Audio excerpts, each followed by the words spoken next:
What's up guys? I'm sitting here with the Colbor CL60s. Colbor was nice enough to send these over to me to try out, and like usual, these are all my own opinions and the honest truth of how I feel about these lights. I just want to start off by kind of going over what these lights are capable of, and then we'll get into the good stuff of me using them in the real world, lighting a few scenes, and we're gonna get as creative as possible as we can and make some really good looking stuff. So first off, these are 60 watt lights. Build quality is insane. They're aluminum. They can run off of a USB port on the back that come with the cable, or you can mount a V-mount battery on the side and run a D-tap to USB-C and power it that way, which in all the lighting scenarios I'm going to show you later, that's exactly what I did just to really test that feature out. I thought that was the coolest part of these lights, is that they're battery operated off of V-mounts. You can use anything that can do USB-C to USB-C. Like if it can be plugged in, then you can power these lights with it. It's really impressive how long they lasted. I did not expect that. So the two flavors they come in are the normal one that just does 2700 to 6500 Kelvin and lighting effects. No RGB, and then you have the RGB one, which does all of that, but then RGB. These lights have a CRI rating of 97 plus, which is pretty decent. It's a little bit lower than like Aperture and some of the Amarans, but let's face it, it's good enough. They've got 13 lighting effects, all your typical stuff from like fire, faulty bulb, lightning, paparazzi, you know, whatever else. Something I really like about these is they come with a Bowens mount adapter on the front. You just slide it on, locks in place really smoothly. The way they have these rails and everything kind of like slides on is really intuitive. You can throw on all your cones, third-party attachments, and you can buy it separately, a softbox, which they did send me one, and I use that a ton on the shoe. It's a really great little umbrella. It kind of folds down like all your Aperture ones. This thing right here is the umbrella. You can kind of see it folds down and like packs real tight into a little bag.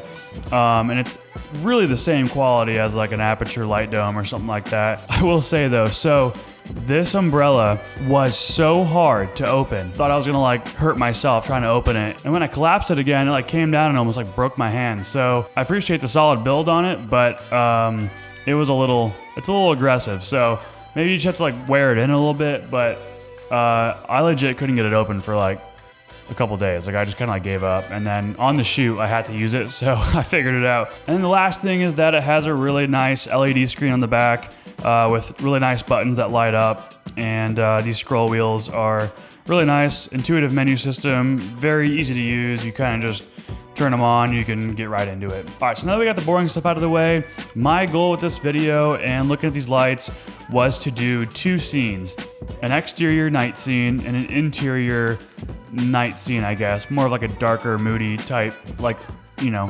inside light setup. And in each scene, I did two variations just to kind of mix it up. One of them I did with only the lights, only using this Colbor lights, and then the other kind of setup I would add a few things like a light mat or some of my Apertures or like a tube light or something like that. Because the reality is these aren't going to be your primary lights.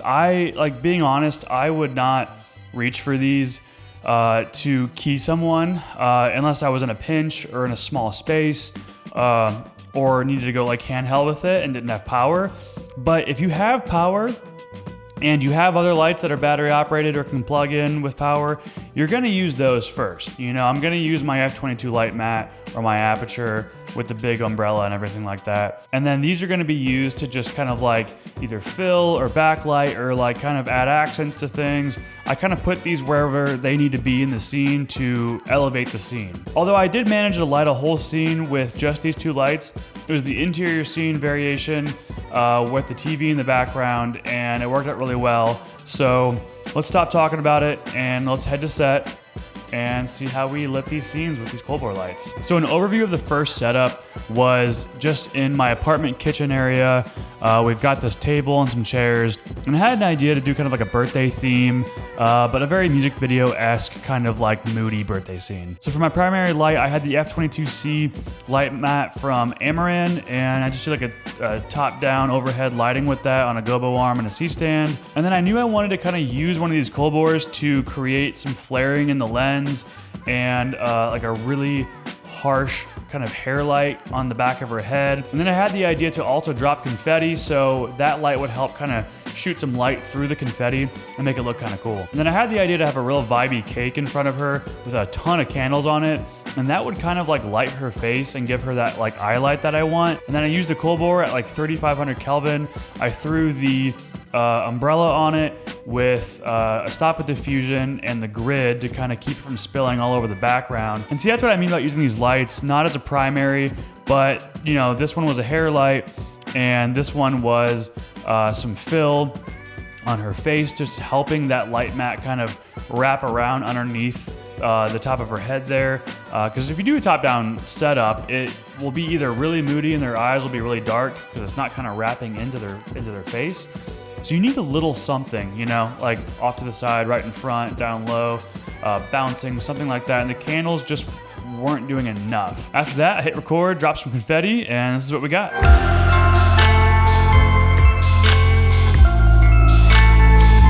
Okay, so the variation of this scene was a darker, moodier setup, and I only used these two lights. These are the only two lights I used to light the whole scene. And the first thing I did was take a Colbor and do that same top-down lighting with the softbox and the grid to keep it from spilling everywhere. And then I thought it'd be cool if I took my retro TV and kind of stuck it in the background off to the side, just as something interesting in the background, but also I could cheat my other Colbor with just the cone on it as a hair light, but it kind of made it seem like it was coming from the TV, so it was very motivated. Okay, so I sort of lied on accident. I did throw a tube light, very dim, just above the windows in the background, just to give a little bit of like lift and exposure and like texture back there on those blinds. It wasn't totally necessary, but it did add a little something extra. So like, I don't know, you could have taken it out and the scene still would have worked. So technically I still only use these two lights. And we did the same kind of concept in this one. I threw some confetti and this is what we got.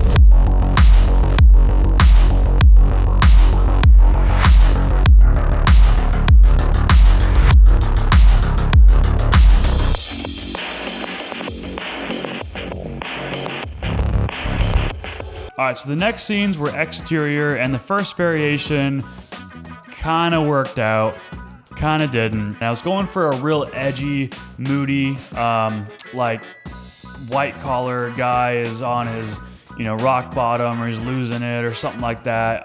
Just wanted to like really make it like hardcore color grades and a real like Joker-esque type of vibe, right?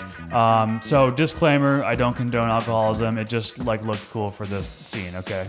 So when we got there, the lights in the tunnel ended up being like really bright. So I took out some black plastic I got from a party store, and we literally just gaffed up this plastic around every other light to darken the whole tunnel. And luckily these lights were very cold, probably like 6500 Kelvin, which if I set my white balance correctly on my camera, it'll read kind of bluish and I can color grade it to blue more easily, and that would contrast really nicely with the red from the Colbor light. Unfortunately, every single light had like 14 spiders around it. I don't like it.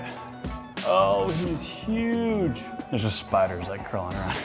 Spiders don't like scare me, they just gross me out. Like, I don't mind them being here, it's just like, I don't want them on me. You know what I mean? My wife says I'm scared of them.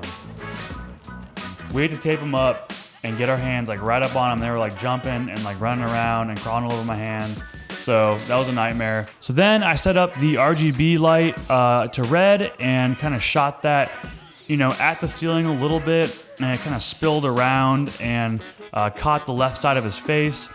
And then the right side of his face was colder from the practicals, but we also grabbed the non-RGB Colbor, we put the softbox on it, and we did a lighting effect for this one. I think we had it to like lightning or just, I think it was like a timed flash, and we got some footage that looked like this. You don't keep it moving, you're gonna die. You're gonna die. Run it, pretty. Got to stay alive. Stay alive. All right, so the second variation of the exterior night scene, we went to this old broken phone booth, and for this one it was super simple. We just wanted to like make it look practical and real. So we took a C-stand and a gobo arm, we threw on a Colbor and just a cone, and that was like our hard light, kind of street light look. And then on the close-ups, I threw on the softbox with the grid, and it was just a little bit more flattering for the close-ups. And on some of the close-ups, I just had a buddy of mine, Hollywood, a tube light on red, and it kind of gave him like a little red hair light, edge light on his body. And we hit record and we got something like this.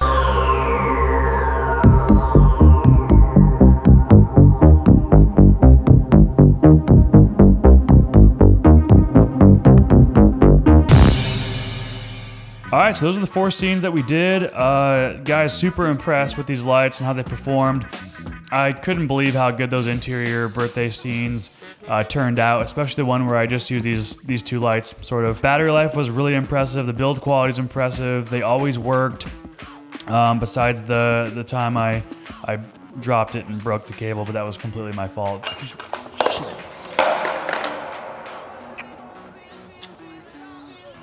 Whoops.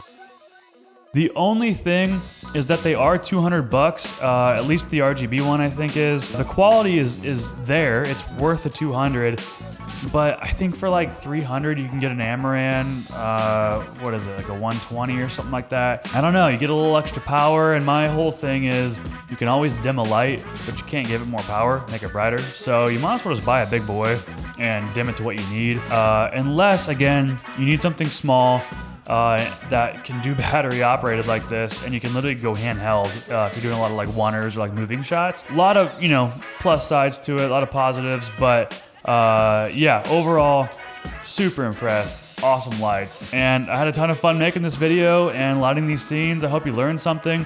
If you did, like the video, shoot a comment below, let me know what you think about them. Thanks for hanging out with me, guys, and I'll see you in the next one. I can feel it. I can feel it all.